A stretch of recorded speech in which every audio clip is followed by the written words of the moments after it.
Happy Mandala Day, everybody. So,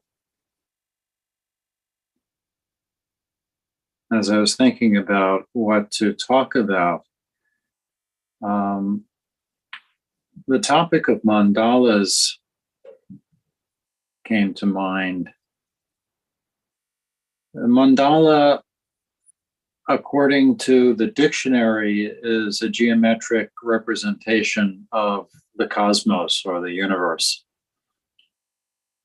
But that is not really the way in which we use it when we talk about Mandala Day, or we refer to this day as Mandala Day. What we're really talking about is the interdependence of all beings, the spiritual interdependence, the net that binds us all together.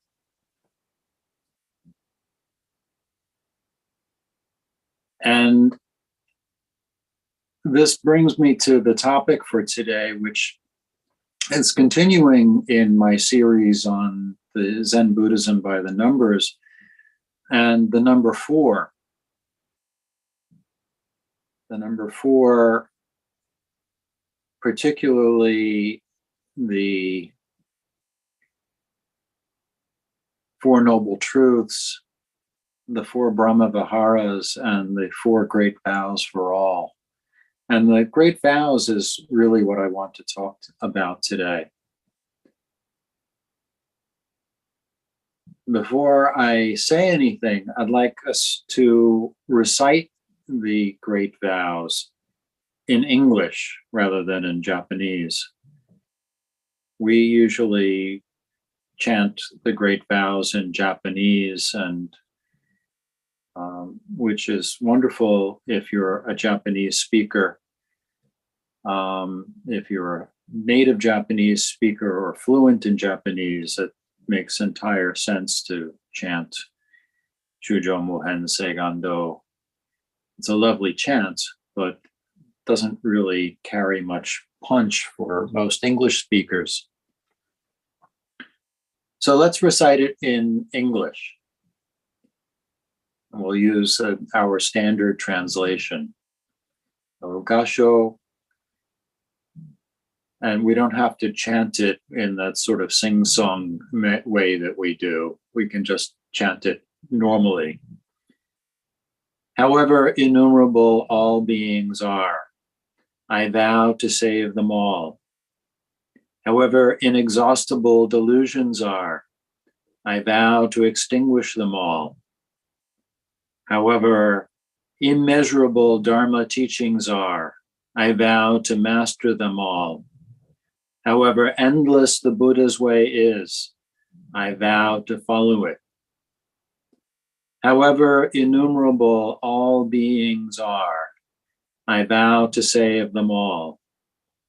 However inexhaustible delusions are, I vow to extinguish them all. However immeasurable Dharma teachings are, I vow to master them all.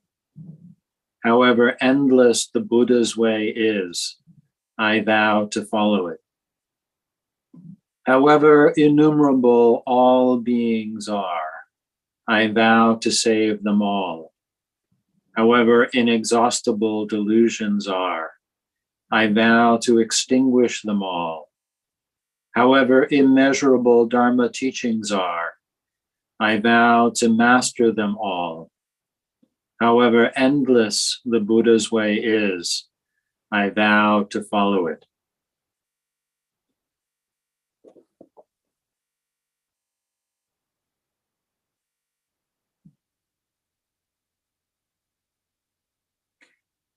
So there are a lot of ways of looking at the Great Vows for all. In the context of Mandala Day, you can look at them as a kind of mandala, a statement, in this case in words rather than in geometric configuration, of the interdependence of all beings and the interdependence of these four vows, which are really one vow. Whether you're talking about innumerable beings and saving them all, or talking about inexhaustible delusions and getting rid of them all, or you're talking about immeasurable Dharma teachings and mastering them all, or the endless Buddha's way and following it. It's really just one vow. It's a vow to realize your own nature, to realize the true nature of all beings. It's the same thing, realizing your nature and realizing the nature of all beings. Realizing the complete interdependence of all beings. Realizing the complete lack of independence of this one being that we call I.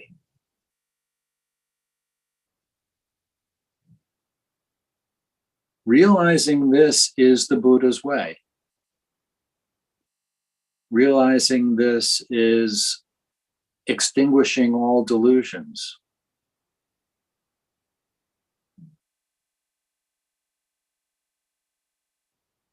So it's just one vow.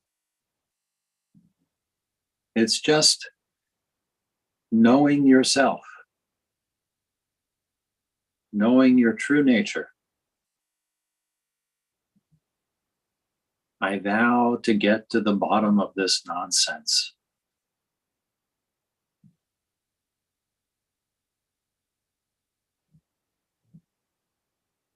Another way that you can look at the great vows is that it is a compass. It sets true north. It gives you direction by which every action, every thought, every stumbling, falling down, getting up, wandering around, can be judged and can be corrected. All of this nonsense, if you put it in the light of however innumerable all beings are, I vow to save them all. However endless the Buddha's way is, I vow to follow it. It gives you true north. And honestly, that's the most important thing in practice. No matter what you may be doing at any given moment, no matter how far you may have wandered off, gotten lost, gotten tired, gotten fed up, if you find your direction, then everything is okay. The direction is all you need. And then it's just a matter of putting one foot in front of another.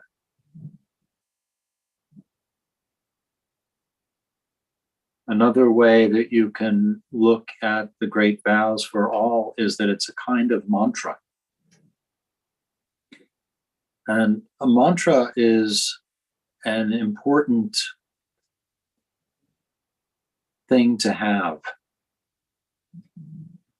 A mantra is both a way of getting to the heart of this Dharma reality and a kind of shield. A mantra is a spiritual shield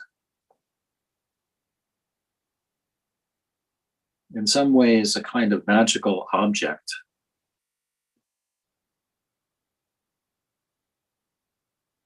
To repeat a mantra gives you peace, gives you stability, gives you life. And to repeat Shujo Muhen Segando, however innumerable all beings are, over and over and over again.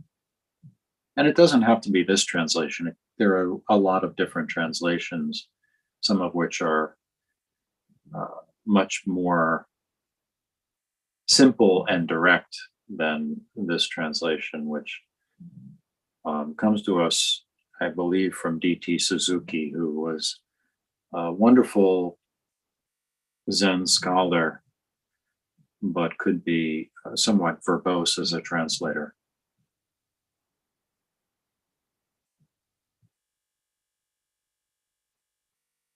And along the lines of being a mantra, it's also a prayer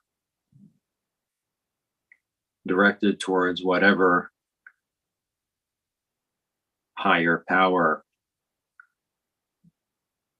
you may believe in.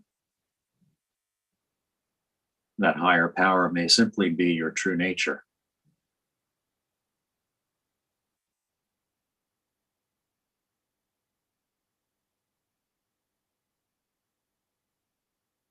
Another way of looking at it is it's a koan. If you truly understand, however innumerable all beings are, I vow to save them all, then you have solved pretty much every koan there is. It is the koan. Who is this I? Who are these all beings? What is it to be saved?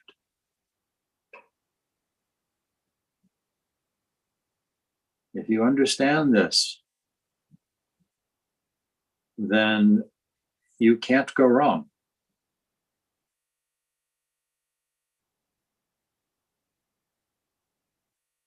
Another way of looking at it is that it's a mission statement. It is the mission statement of the Bodhisattva. What does it mean to be a Bodhisattva? However innumerable all beings are, I vow to save them all. However inexhaustible delusions are, I vow to extinguish them all. However immeasurable Dharma teachings are, I vow to master them all. However endless the Buddha's way is, I vow to follow it. That's the Bodhisattva's mission statement. And anybody who has started on the path of Zen is a Bodhisattva. And the only time that is necessary to realize one's bodhisattvaship is this present moment. In fact, it's the only time that you can realize your bodhisattvaship, is this present moment. It's the only time that you can save all beings, is this present moment. It's the only time you can extinguish delusions, in this present moment. And it's the only time that you can follow the Buddha's way.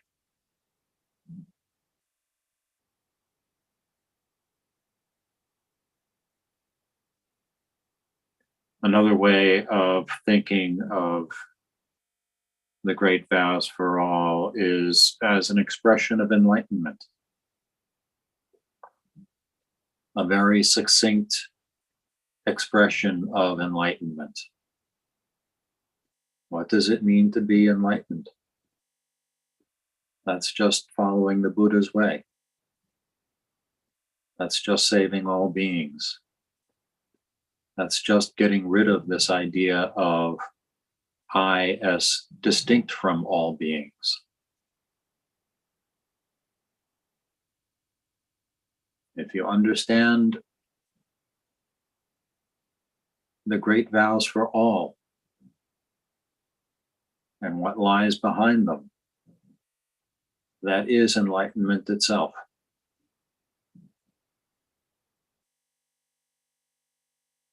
Another way of looking at it is that they are a mirror. You just hold them up in front of you and say, oh, so that's who I am. That's very helpful when you get confused about your identity.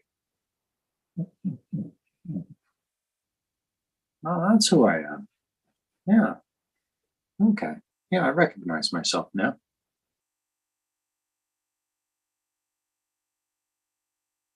Another way of looking at them is as a mystery. You know, I was born into the Catholic Church, and we're very big on mysteries in the Catholic Church.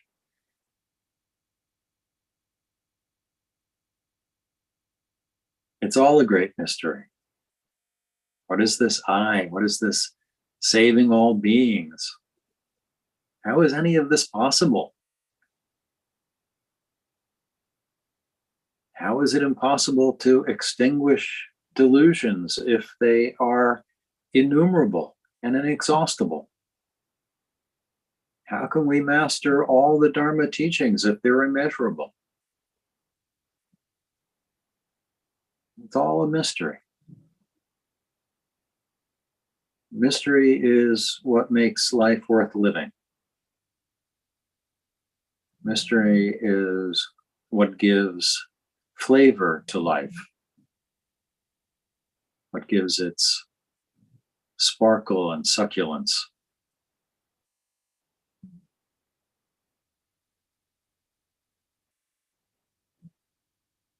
And another way of looking at the great vows is that they are a prophecy.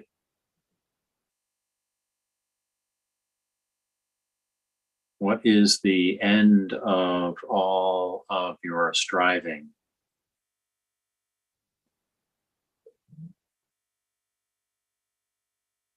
What awaits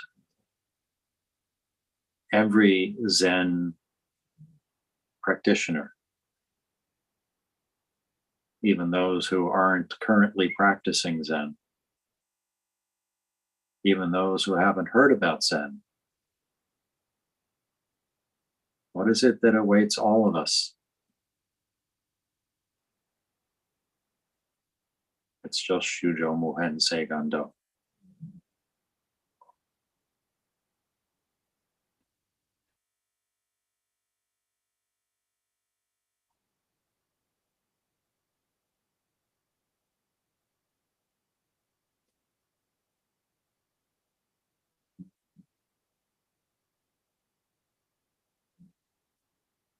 It's a good thing to keep repeating to yourself,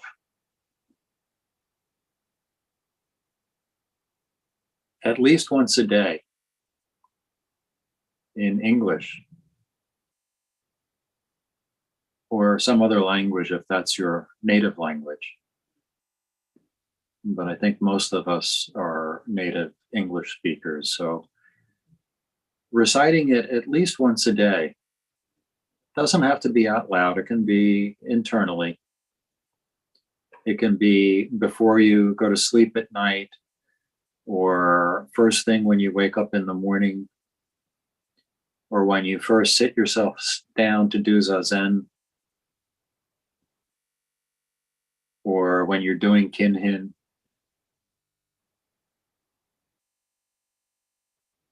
Whenever you do it is fine. You wake up in the middle of the night and can't go back to sleep. However innumerable all beings are, I vow to save them all. However inexhaustible delusions are, I vow to extinguish them all.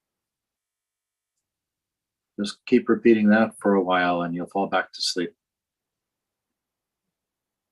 And not only will you fall back to sleep, but your dreams will be much better.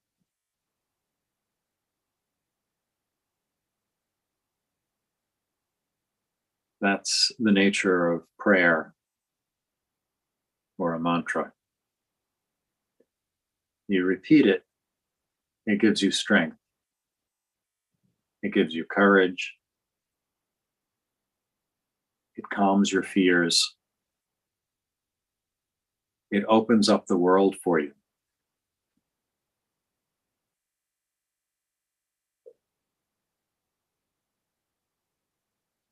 You don't have to pray to any being or anything. When we say, however innumerable all beings are, I vow to save them all. Who are we saying that to?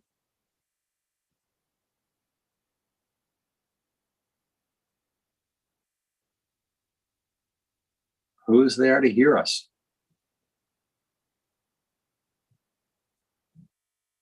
Where does that intention come from? Where does that intention rest?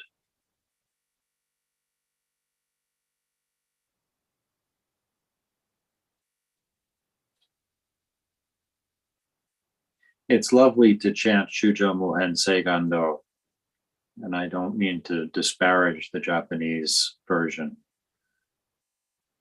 It's a lovely thing. And it helps to remind us of our indebtedness to the many generations of Japanese Zen practitioners who helped to bring this practice to us. But it's very important that you don't lose sight of what those words, Shujo Mohen Seigando, signify.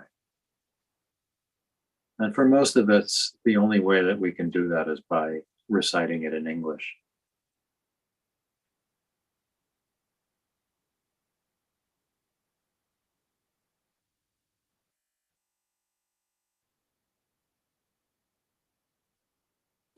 When I first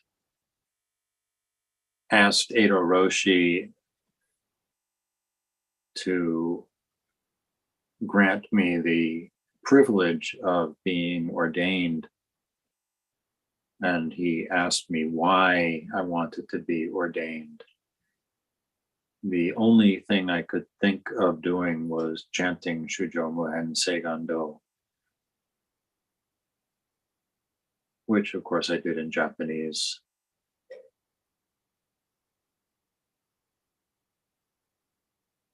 But that is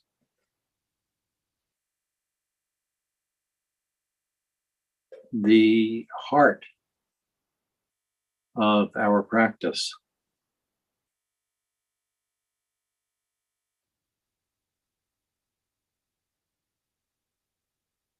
That is the expression of this mandala of how we interconnect, of how we acknowledge our interdependence, of how we acknowledge our true being in this temporary body and temporary form, and the true being of all those who sit with us, who practice with us, who interact with us, whether in a proximate or remote way.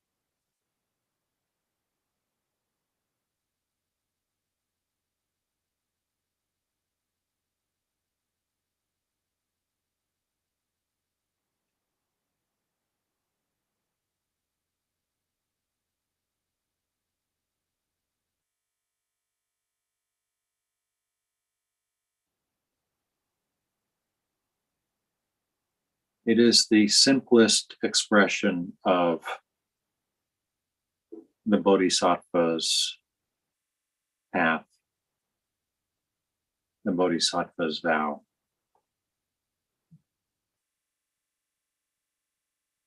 So as we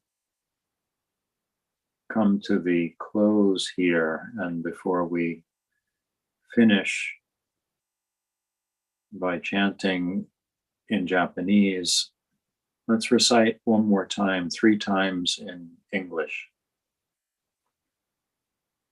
However innumerable all beings are, I vow to save them all. However inexhaustible delusions are, I vow to extinguish them all. However immeasurable Dharma teachings are, I vow to master them all. However endless the Buddha's way is, I vow to follow it. However innumerable all beings are, I vow to save them all. However inexhaustible delusions are, I vow to extinguish them all. However immeasurable Dharma teachings are, I vow to master them all. However endless the Buddha's way is, I vow to follow it. However innumerable all beings are, I vow to save them all. However inexhaustible delusions are, I vow to extinguish them all. However immeasurable Dharma teachings are, I vow to master them all. However endless the Buddha's way is, I vow to follow it.